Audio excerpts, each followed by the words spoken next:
Je m'appelle Monsieur Ami Adel, j'ai 39 ans. Je suis aide-soignant de formation et je suis à la PJH depuis à l'IME Roger Godin depuis mai 2022. Bonjour, je suis Benjamin Crochu, je suis salarié de la PJH depuis 16 ans. Après un parcours de 11 ans en hébergement, j'ai souhaité intégrer le pôle professionnel que j'ai intégré depuis 5 ans donc. Je fais partie de l'atelier électromécanique. Alexandra, je suis comptable pour le pôle d'accompagnement et de soins spécialisés et je travaille au sein de la page 86 depuis 12 ans. Marlène, je fais la comptabilité du siège, je m'occupe des chantiers et des investissements. Et je suis là depuis avril 2021. Clarisse, je suis comptable sur le pôle d'éducation et de soutien spécialisé. Je suis là depuis décembre 2019. Valérie, je suis comptable au pôle résidentiel de soutien à la vie autonome et je suis à la PAGH 86 depuis 1 an. Bonjour, moi je m'appelle Hugo, je suis éducateur technique spécialisé à l'IME Henri-Vallon à Châtellerault. Ça fait 10 ans maintenant que je travaille ici sur un atelier orienté bois et aujourd'hui un petit peu vélo. Et je suis aussi formateur à l'IRTS en parallèle, ce qui fait que je suis en mesure d'accueillir des stagiaires à l'IME. Voilà. Bonjour, alors Samuel Véry, je travaille à la PAJH depuis 2009. Au départ, je travaillais dans les ESAT et depuis 2018, je travaille au service informatique de l'association. Moi, je suis Enzo Cherfou, je travaille avec Samuel dans le même service informatique. Je suis dans le service informatique depuis fin 2019. Bonjour, Géraldine Carré. J'ai intégré l'association à page 86 en décembre 2020 au service mandataire en tant que mandataire judiciaire à la protection des majeurs. En septembre 2022, j'ai intégré le siège en tant qu'assistante de direction. Bonjour, je m'appelle Paul Ombelé, je suis en stage de 3 mois à la PAGH 86 au siège, donc depuis début mai 2023, et je suis là pour renforcer et améliorer la communication, la stratégie de communication qui est mise en place à la PAGH. Bonjour, donc je suis Stéphanie, je suis aide-soignante au sein de la PAJH depuis 5 ans, dans l'unité que l'on appelle la cavalerie, où on s'occupe principalement de personnes cérébro-lésées. Bonjour, moi c'est Aline, donc je suis aide-soignante aussi, et ça fait 3 ans que je suis sur l'unité cavalerie. Bonjour, je suis Elisabeth Hérault, je suis psychomotricienne à la Masse du Parc à mi-temps depuis 1995, donc 28 ans bientôt. Thomas Kessler, 45 ans, moniteur d'atelier sur la cuisine centrale depuis maintenant 2 ans, donc la date d'entrée sur la PAJH 86. Sinon, je suis moniteur d'atelier en cuisine depuis presque 10 ans maintenant déjà, ça passe très vite.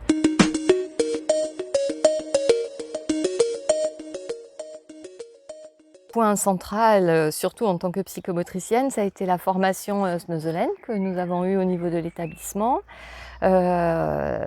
C'était très intéressant parce qu'on l'a eu avec cette formation à regrouper des personnes de la Masse du Parc, de la Masse d'Iteuil et puis de l'IME Henri-Vallon. Et du coup, grâce à cette formation, on a été amené à créer à la Masse un espace sensoriel. Grâce à ça, il y a maintenant un espace sensoriel et un espace dédié au parcours moteur, qui sont très utilisés à la fois par l'unité de Cassiopée, qui accueille les personnes avec autisme, et à la fois qui est utilisée aussi par des séances de sport adapté. Donc je suis arrivée à la fin de l'année 2022 et un grand fait marquant qui a été le premier colloque sur l'autisme de la page 86. Le thème était l'autisme à tous les âges de la vie, agir pour une vie de qualité. Ce colloque a réuni plus de 500 personnes, à la fois des concernées, des familles et puis des professionnels du médico-social et sanitaire. Alors pour le service secrétariat général communication, nous avons dû choisir des prestataires, gérer tout ce qui était logistique, qui était très importante, à la fois sur le site du Palais des Congrès, avec la gestion des inscriptions ou encore avec tous les intervenants. Nous avons vécu quelques péripéties car nous avons dû reporter 2 fois le colloque à cause du Covid, mais nous y sommes bien sûr arrivés. Pour moi, l'effet marquant beaucoup de cette année, c'est la mise en place de la sensibilisation en soi.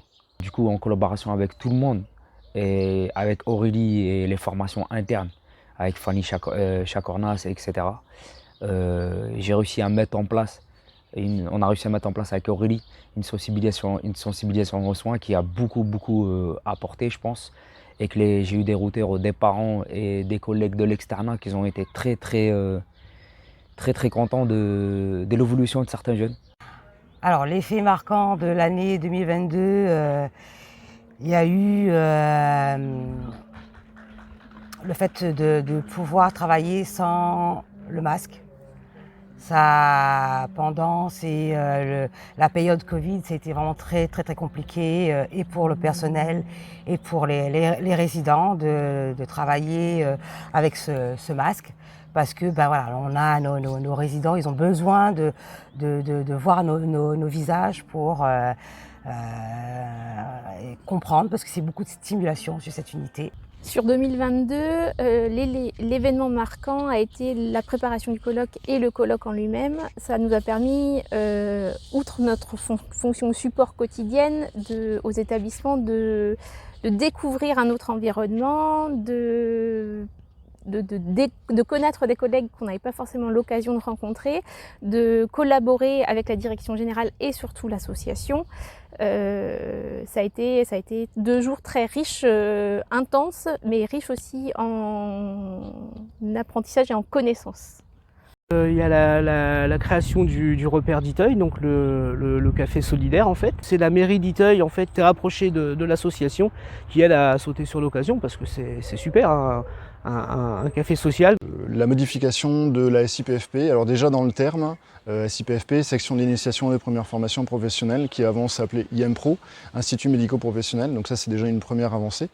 Et puis au niveau des activités qui sont proposées, avec davantage de recherche, d'aller vers l'extérieur, encore plus. C'était déjà une démarche qu'on avait depuis plusieurs années. On la renforce encore davantage en allant chercher des partenaires à l'extérieur pour mener des actions en commun pour les jeunes.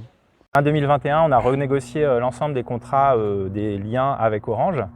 Et donc en fait, l'année 2022 a été l'année de la mise en place qui a suivi cette négociation. Le grand travail qui a été fait aussi avec notre collègue Ludovic et puis la société de services qui nous accompagne, Meridiam SI. Donc là en fait, on a des serveurs qui ont pour certains une dizaine d'années. Et donc ils arrivent en fin de vie, ils commencent à être fatigués et ça s'en ressent côté utilisateur. Donc là, il y a eu un gros travail d'étude qui a été fait pour savoir quelles étaient les options qu'on allait choisir pour la suite en fait. Le choix a été fait de retenir la solution d'aller chez Microsoft Azure. Voilà. Donc c'est un data center qui est hébergé en France. On avait déjà notre messagerie chez eux. Et en fait, le fait d'aller chez eux nous rajoute de la sécurité parce qu'on a moins de risques incendie, on a moins de risques de perte de données, le système de sauvegarde sera aussi plus performant. Donc en fait, on va gagner sur tous les points. On a commencé concrètement à mettre en place des évaluations, avec en particulier la Myriade, qui est un outil qui permet d'observer les capacités de la personne d'un point de vue de son autonomie au quotidien, de sa motricité, de sa sensorialité, de ses capacités de communication, pour le versant social et cognitif également. Et l'idée, c'est de permettre aux personnes qui sont avec les habitants au quotidien de faire elles-mêmes ces évaluations. Tous les travailleurs de l'atelier ont pu avoir des formations qualifiantes et leur permettre plus de polyvalence sur l'atelier.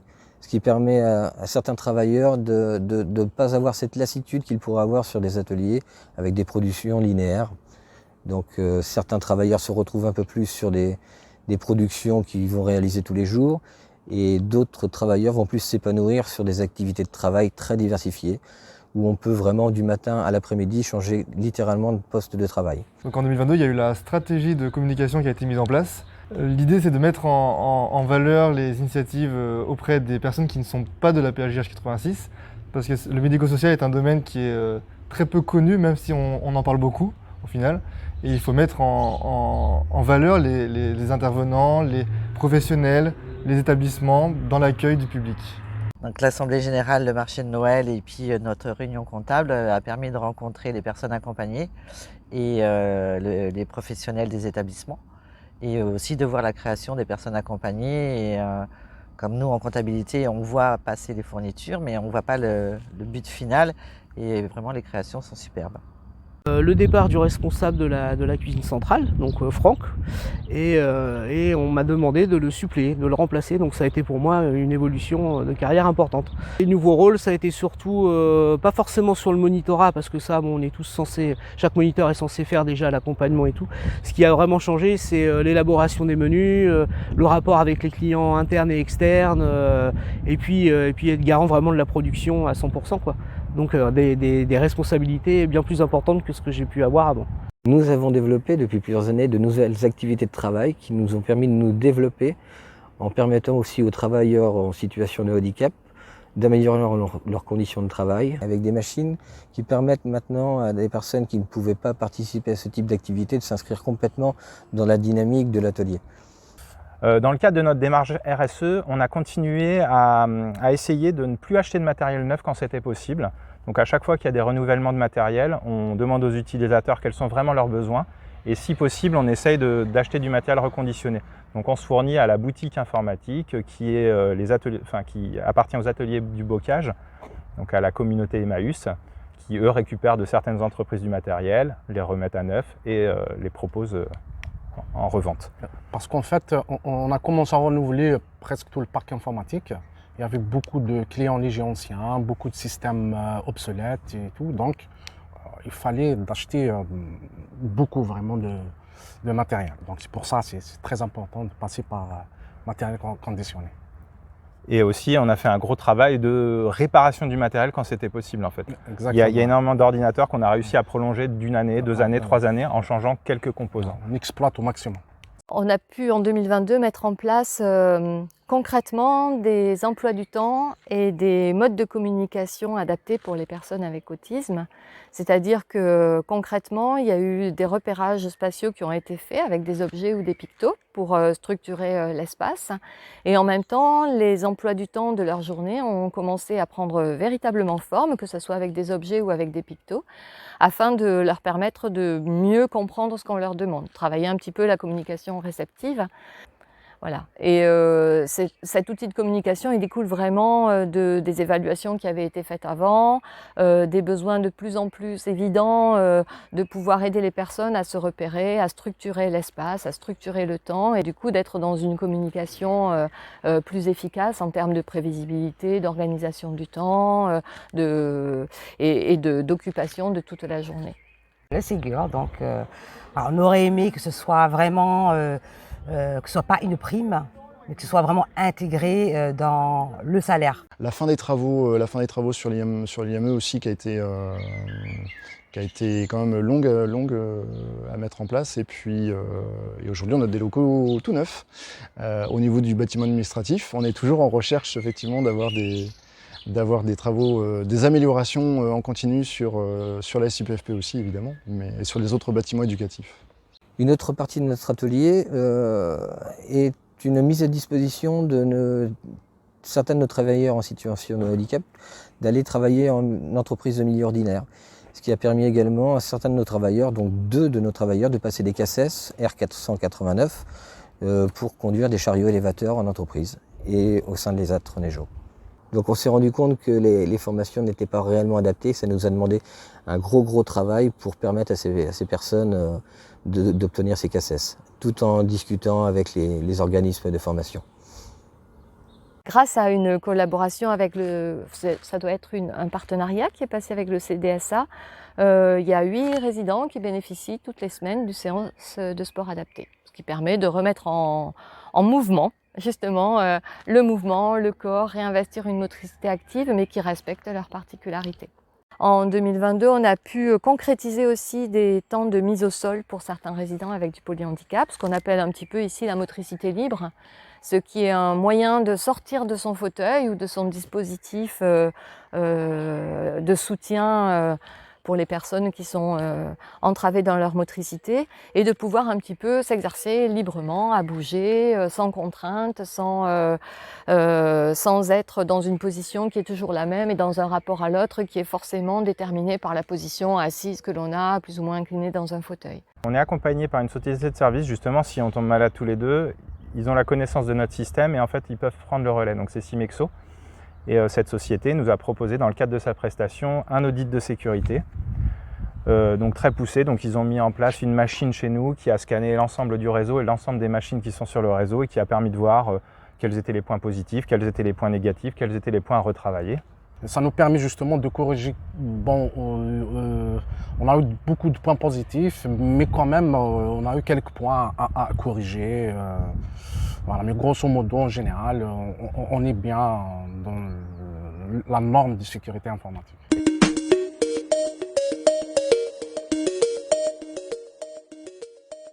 En 2023, moi je vais essayer de réactiver, parce que j'avais monté un projet avec une personne d'accueil temporaire. C'était une campagne de sensibilisation auprès des collèges, lycées et puis les auto-écoles, un témoignage pour vraiment sensibiliser les jeunes sur l'alcool au volant, l'accident de la route. Donc voilà, activer sur ça quoi, pour 2023. Toujours continuer, je pense, à renforcer les temps grâce aux outils de communication, donc multiplier les supports en termes de communication que l'on peut proposer, ce qui passe aussi par les évaluations, on les a commencées, mais l'idée c'est de les faire encore plus pour plus de personnes en fait. C'est quelque chose qui prend beaucoup de temps, mais l'idée c'est d'en faire encore plus pour avoir encore plus d'outils personnalisés pour chaque personne et pas que sur certaines maisons, parce qu'on a priorisé certaines maisons, mais il faut aussi l'ouvrir à tout le monde. Alors, perspective pour 2023, toujours dans cette recherche de travail avec l'extérieur, donc à travers la mise en place d'un atelier vélo, des partenariats que je mets en place avec des entreprises extérieures pour à la fois travailler au sein de l'atelier des notions de travail et emmener les jeunes dans ces entreprises-là pour acquérir de nouvelles notions, se confronter au milieu extérieur, au milieu ordinaire de travail, généraliser des compétences.